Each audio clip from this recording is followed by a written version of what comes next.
What's up? I'm Keith Kilgore. I'm from Because We Care, but I guess right now I'm doing something for Weekly Metal Reviews because this past Saturday I saw the Carnival of Madness tour in Atlantic City at the House of Blues.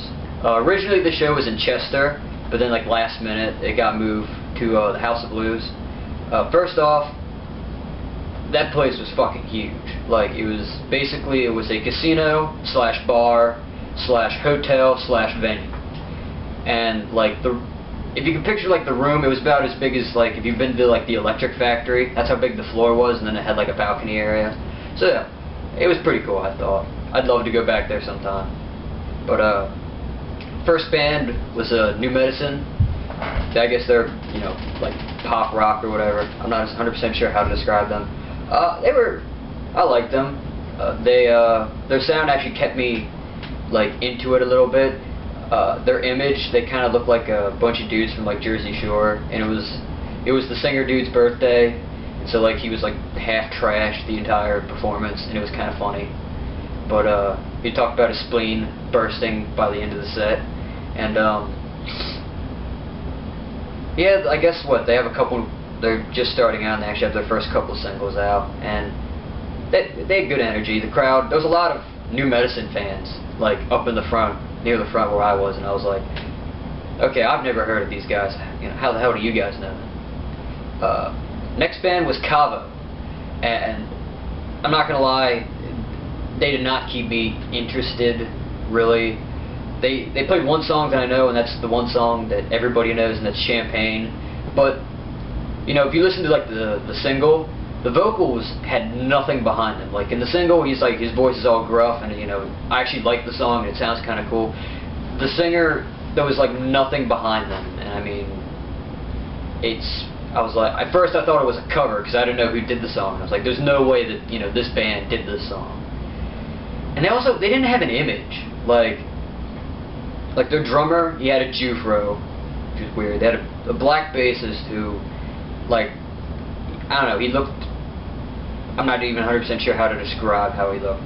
They had like a guitarist who looked like he should belong in some like hardcore metal band, and then the singer looked emo, and so I'm like, how does this make sense? Like none of them had a concise image that unified them. The next was Hailstorm, which was one of the main reasons why I went to the show, because I started to get into this band. Yeah, they opened with It's Not You, and that was one of two songs they played from their first album, and they played I Get Off. And then the rest of the songs, they just played songs from the new album, which kind of disappointed me. I wanted to hear Familiar, Taste of Poison, and Love, Hate, Heartbreak, but they put on a pretty good set. They played Power Ballad, Break In, they played Love Bites, Mrs. Hyde, Freak Like Me, all kinds of songs that a lot of people know because they've been playing on the radio a lot lately. And I really liked their last song, Here's to Us, because that's like, it seemed like the perfect like crowd participation song. Like everybody was singing along, and I was just like, yeah, this is pretty freaking sweet. Oh yeah, side note, Lizzie Hale, extremely hot. So I just wanted to throw that out there. And like, I don't know, I just enjoyed the performance entirely. Like I was up front, and then I kind of had to take a break and let my mind kind of recover after that. The next was Chevelle. Chevelle, they played good, and I recognized a lot of their songs, and I thought they did really well. I loved their performance, and it's probably because they're like a three-piece or whatever, but I didn't get too much into it because like there was very little energy, I didn't think. And then I'm not too familiar with Chevelle. I mean, I know some of their stuff, but I'm not too familiar with like their older stuff.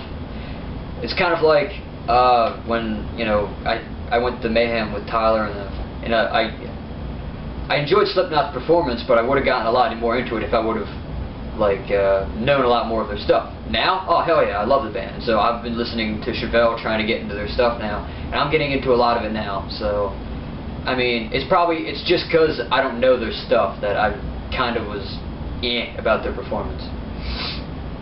And last but not least was Evanescence, the headliner. Again, amazing performance.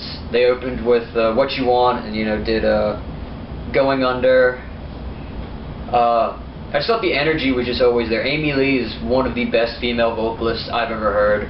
And there was this guy in the elevator leaving the place who's like, okay, so who votes that Amy Lee is one of the best performers out there, new performers out there right now? And I was just like, and I sat and I thought about it. I was like, yeah, I'd agree to that.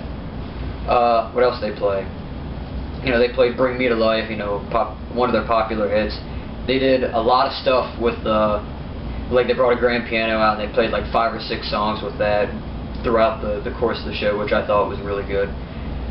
Amy Lee, in my opinion, has a lot more energy sitting down, playing a piano, kind of stuck in one spot than a lot of the local bands that I've seen. That's just my opinion, and I mean, I managed to get back up front for this, and so I was getting really into it. And then they closed with My Immortal, which, you know, just everybody in the crowd singing along, and it was like so amazing. And I loved it. I guess best performance of the night, in my opinion, is Evanescence. I mean, yeah, I'm you know, decked out in Hailstorm stuff, and I got their signed album, but that was like right after their set, and they said, hey, you know, we sat down and we actually signed all these all day. But Evanescence killed it, in my opinion.